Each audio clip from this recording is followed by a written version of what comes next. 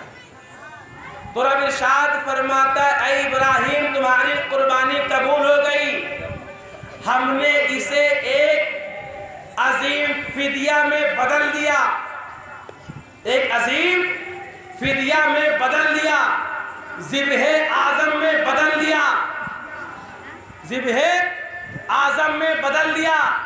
ہم نے اس کا فدیہ جو ہے بعد میں لیں گے، کیونکہ جو دمبا ذبح ہوا تھا، جو دمبا قربان ہوا تھا، وہ ابراہیم علیہ السلام کا نہیں تھا۔ جو فدیہ آپ دیتے ہیں تو اپنے بدلے دیتے ہیں۔ اگر آپ سے ایک روزہ چھوٹ گیا تو آپ 60 روزے کفارہ کریں گے یا 60 مسکین کو کھانا کھلائیں گے، تب آپ کے روزے کفارہ ہوگا۔ اگر آپ سے کسی چیز کے بدلے فدیہ لیا جاتا ہے تو جو فدیہ قیمت ہو وہ آپ کی ہونی چاہیے۔ تو بیٹے کے گھر پہ ایک دمبا ذبح ہوا، دمبا ابراہیم علیہ السلام کا نہیں تھا، بلکہ دمبا جو ہے جنت سے آیا تھا۔ تو معلوم چلا وہ قربانی باقی رہ گئی تھی، وہ عظیم قربانی باقی رہ گئی تھی۔ تو رب ارشاد فرماتا اے ابراہیم، میں تمہاری قربانی سے خوش ہو گیا، میں تم سے راضی ہو گیا، تم نے اپنے خواب کو بھی پورا کیا ہے اور تم نے میرے حکم کو بھی پورا کیا۔ تم نے دونوں چیز پوری کیا ہے۔ مجھ سے مانگو، کیا مانگتے ہو؟ کیا چاہیے تمہیں؟ جو مانگنا ہے مانگ لو، جو لینا ہے لے لو۔ تو محترم ذات حضرت ابراہیم علیہ السلام عریضہ پیش کرتے ہیں، اے مولا اگر تو مجھ سے راضی ہو گیا ہے تو میری نسل کو امامت عطا فرما دے، میری نسل کو امامت عطا فرما دے۔ تو رب کائنات ارشاد فرماتا ہے اے ابراہیم، میں تم سے خوش ہوا اور میں نے تم کو تمام انسانیت کا امام بنایا، تمام مخلوق کا میں نے تمہیں امام بنایا، تمام انسانوں کا میں نے تمہیں امام بنایا۔ تو حضرت ابراہیم علیہ السلام نے کہا اے مولا صرف مجھے بنایا یا میری نسل کو بھی بنایا، مجھے بنایا یا میری نسل کے سب کو بنایا؟